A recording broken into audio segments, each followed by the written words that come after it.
Hey guys, welcome back to my channel, and if you're new here, I am Brienne. I'm 25 and I work in marketing, mostly remote. I kind of just film my life, but today we're doing a book video, so it's a little bit different. I thought that we could do a Q1 recap of all the books I read in Q1, aka the past 3 months. I read a lot, and I gotta say, I pulled these books out of my bookshelf, and they are hefty, long books. Like, I'm pretty proud of myself. I read 7 books from January to March. These are some pretty good books. We have a pretty good lineup coming. I'm going to explain what they're about, my rating, who I would recommend them to, if I would even recommend this book, and also, that's it. My opinion on it. Usually I like thrillers. I read a lot of thriller books, but honestly this year I'm getting into romance more, so you're gonna see a few romance books. Not many in this video, but coming up I'm reading a lot of romance books, so get excited, because I'm very excited for the one I'm reading right now, which you will see in another reading video because I'm doing another one. But let's get started with the first book, which is my all-time favorite book of the year so far. Even though the book I'm reading currently right now might take the #1 position. I have so much to say about this book. Keeping 13 by Chloe Walsh.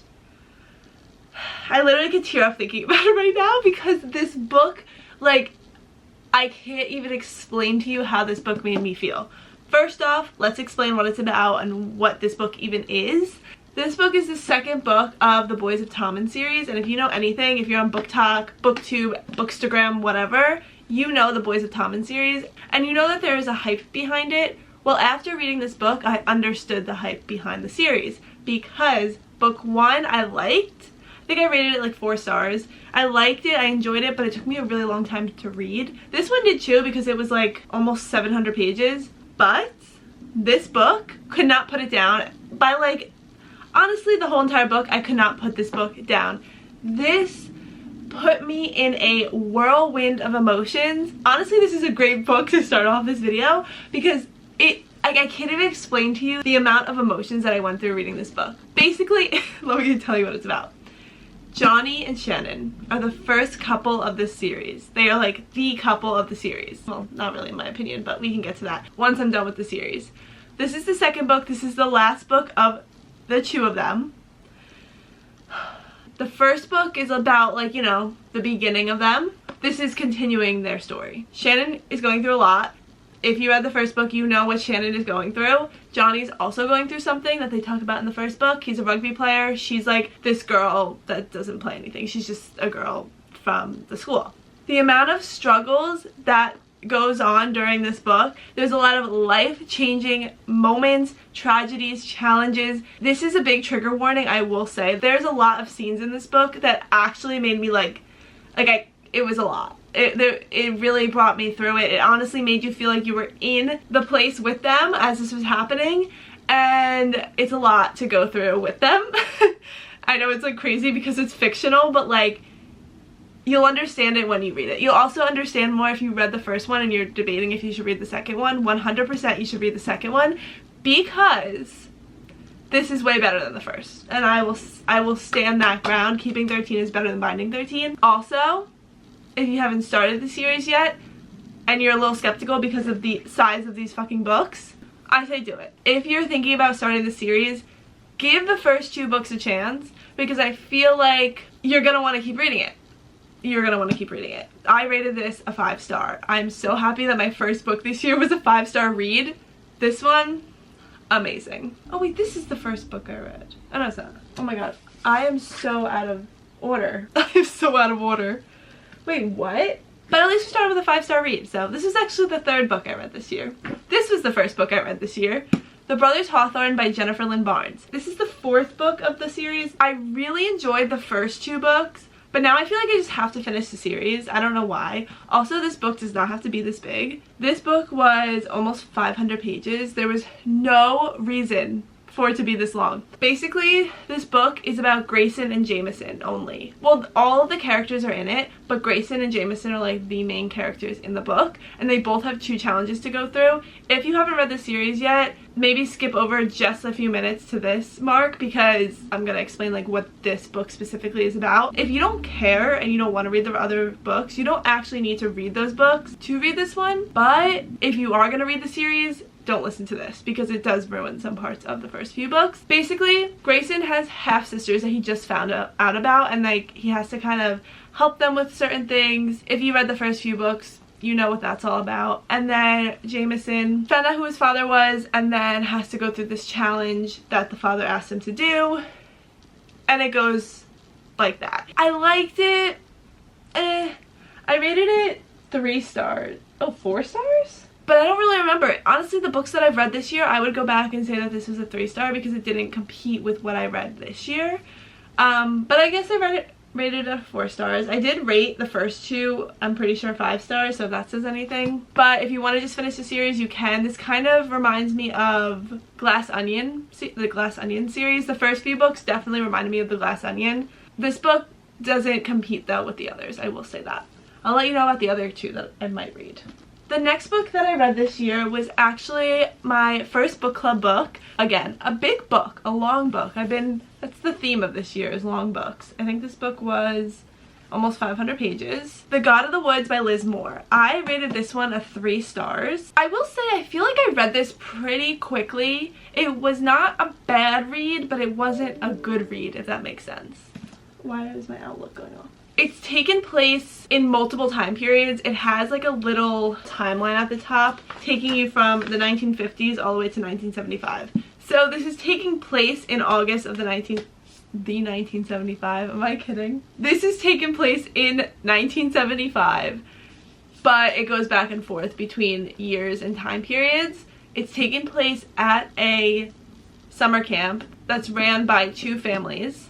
One's a really wealthy family, one is not that wealthy. The wealthy family's daughter goes to this summer camp one year. Barbara is her name, and she goes missing. But the thing is, a few years ago, before she was born, maybe more than a few years ago actually, because she's 13 in this, her brother that she never knew disappeared also on the same grounds, and his name was Bear. So it kind of goes through before Bear disappeared, when Bear disappeared, when Barbara disappeared, before she disappeared. It kind of goes through all different time periods. It jumps back and forth.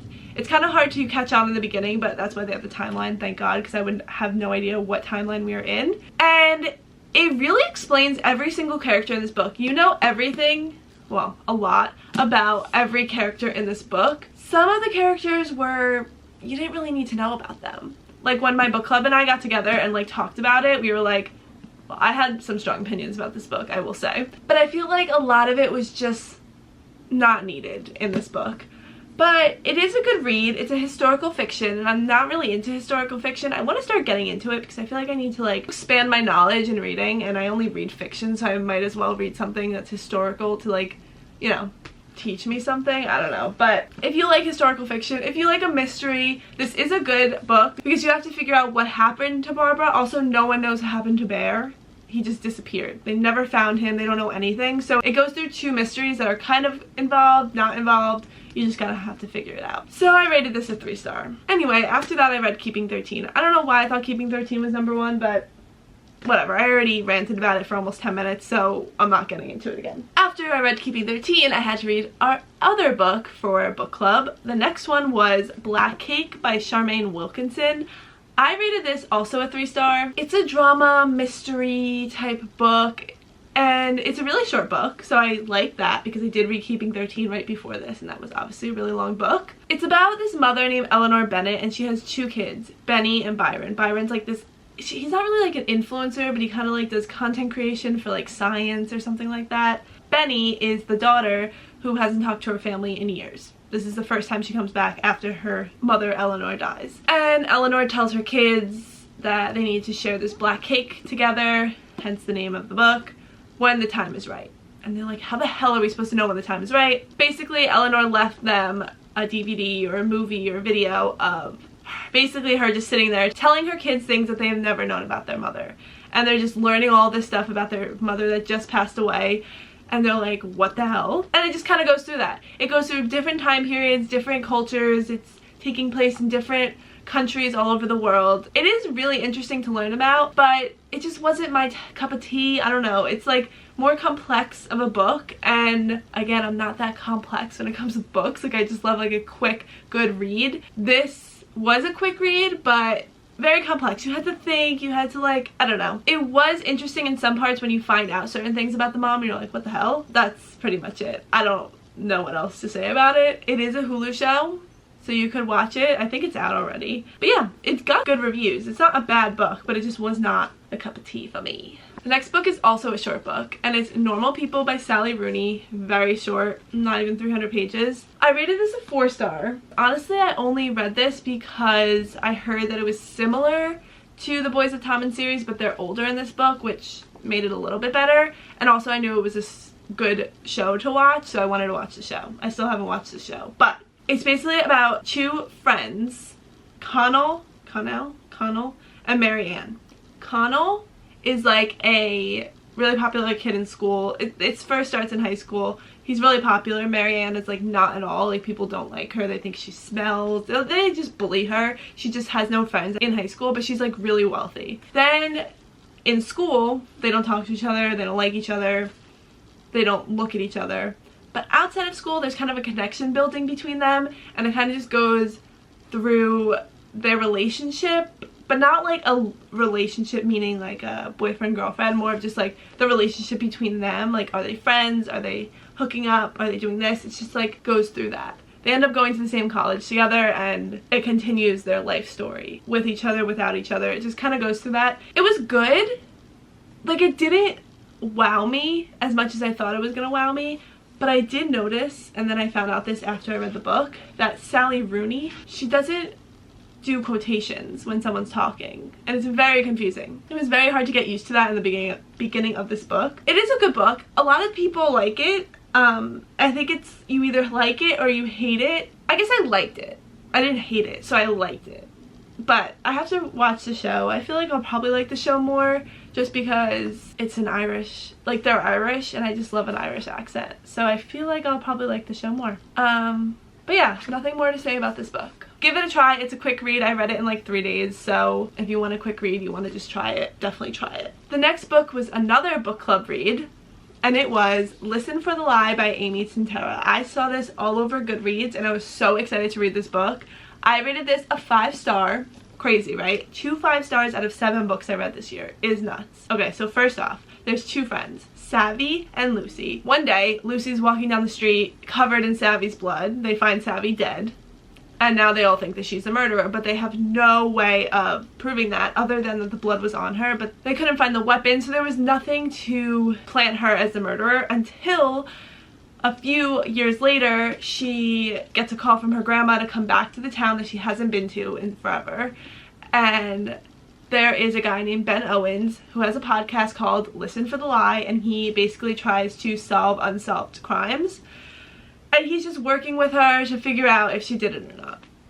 And it goes through if she did it, if she didn't, and it's just like a lot of drama. There's a lot of gossip going around. If you like true crime, this is the perfect book for you. It was really good. It's a quick read. I also read this in like 3 days. Yeah, 5-star. Love this book. And the last book I do not have with me physically because I read it on my Kindle because I was good. I stopped buying books. The third book of Boys of Tommen, Saving 6 by Chloe Walsh. I did rate it a 4-star. It did not wow me. I have a feeling that the next book, Redeeming 6, is going to be a 5-star because I heard it's good. It's good. Saving 6 is about, and if you don't want any spoilers of the Boys of Tommen series at all, then just wait till the end of the video. It's about Joey and Aoife, and I just figured out how to say her name. It's about Joey and Aoife. It goes through their entire relationship up until this book ends where Binding 13 starts. So we had a little hints of other characters pop up in this book, like Johnny and Gibbsy, but they weren't like main characters. They were kind of just like walking past. But now at this end of Saving 6 was when we're getting to Shannon going to Tommen College, and we all know what happens when she gets there. So I'm very excited for the second book of Joey and Aoife's story. It's very triggering too. Honestly, I feel like out of the 3 books I read of Boys of Tommen, keeping 13 was the most triggering, but saving 6, it's a lot of more adult, mature challenges for young kids. Like, they're still young in this book, so it's hard to read, but it goes through every single year that they knew each other. But I'm not going to talk about too much of that because I have another book video coming where I am reading the 5-star books of my favorite booktubers, and Saving 6 is the first book in that. So stay tuned for that video because it's going to be right after this one probably, because I'm almost done with my 3rd book of that video.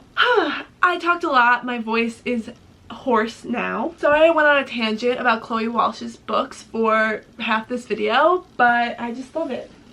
I love it so much. Well, I hope you enjoyed. Comment below if you've read any of those books, and also your favorite book of Q1 so far of this year. And also stay tuned because I am ready to restart this channel. Not like actually, but like get it going again, because I kind of have been slacking for the past year.